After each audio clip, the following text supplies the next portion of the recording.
આપણે વડતાલ સ્વામિનારાયણ ભગવાનના દર્શન કરાયા, કૃષ્ણ ભગવાનના, નારાયણ ભગવાનના દર્શન કરાયા. તો હવે આપણે આવ્યા છીએ નડિયાદથી વડતાલ ગયા, અને વડતાલથી હવે ફરી નડિયાદ જાઓ ને તો રોંગ સાઈડમાં સેમ કલ્યાણી માતાનું મંદિર છે. તો તમને અંદર જઈને બતાડીએ. અને આ હાજુ મસ્ત મોર કાળા કાળા છે, તમને બતાડીએ, કદાચ તમને દેખાય તો, પણ દૂર છે એટલે નહીં દેખાય. તો દોસ્તો અહીંયા સેમ કલ્યાણી માતાનું મંદિર તમને અંદર જઈને બતાડીએ. અમે પણ પહેલી વાર આવ્યા છીએ, તો તમને બતાડીએ કે આ નરસંડાની નજીક જ છે. જો આ લખ્યું છે અહીંયા સેમ કલ્યાણી માતાજીનું મંદિર 2021માં બન્યું છે નરસંડા ગામમાં. તો ચાલો તમને બતાડીએ.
દોસ્તો અમે તમને સેમ કલ્યાણી માતાના દર્શન કરાયા.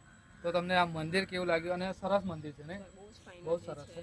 અને જગ્યા બી અંદર સારી છે, મોટું મંદિર છે અંદર.